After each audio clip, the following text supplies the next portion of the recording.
Hello everyone, welcome to Georgia. I have with me a very good friend of ours, Ellen Cochrane. I'm sure a number of you know of Ellen already. Ellen has done sterling work over a number of years up at Mules, highest mountains, working with the muleteers. Now I want to you've just seen one of the mules and the state of the tongue. I want Ellen to explain to us the problems associated with the bit and what she has endeavoured to do.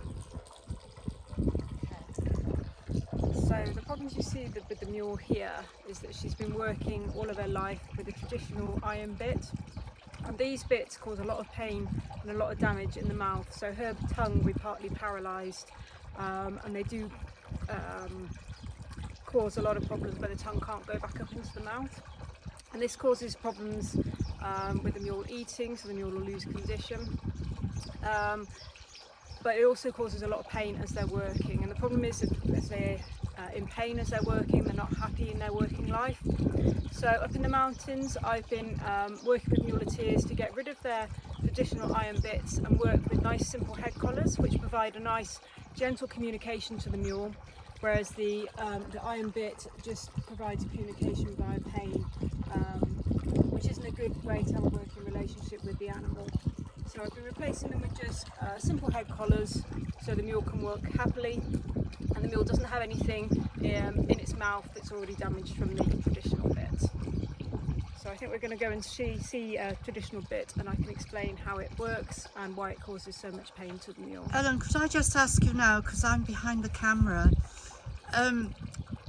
why do you think mules work better on a head collar rather than a bit, with particular mention of their very high intelligence?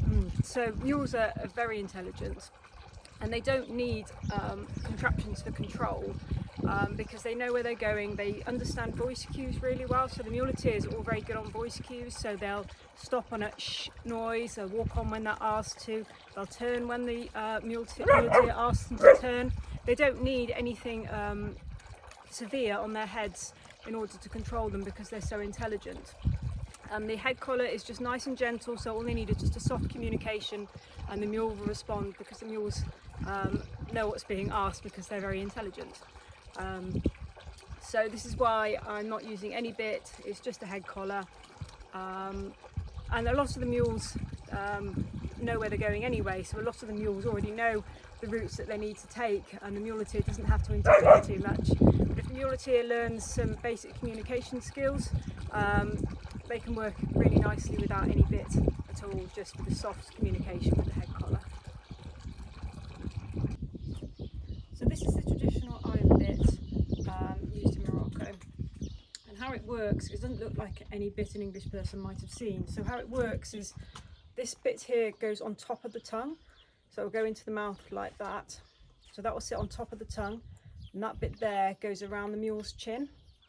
So when rain pressure is applied, there's a bit of a leverage action, so it kind of clamps up against the chin, and this bit will go up into the roof of the mouth, so it can cause injuries on the roof of the mouth, and also can cause injuries around the chin as well. So that's the culprit of the damage to the mule's mouths. And I think Charles is going to talk about how we know. Well, yes, and Ellen's already explained the problems in relation to the tongue in particular, but what happens also is that there's pressure on the teeth, causes harm and damage to the teeth, to the point that often the teeth literally drop out. And when that happens, of course, they can't masticate their food, and it's just a weakening process as time goes by. So once they're here, obviously we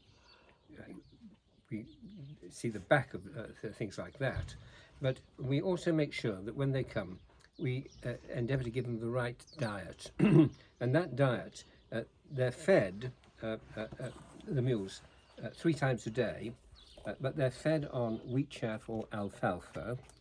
This is their main meal of the day, and it consists of wheat chaff and something we call nohala, which is a coarse flour from the wheat. And essentially we put in moistened sugar beet, a mix.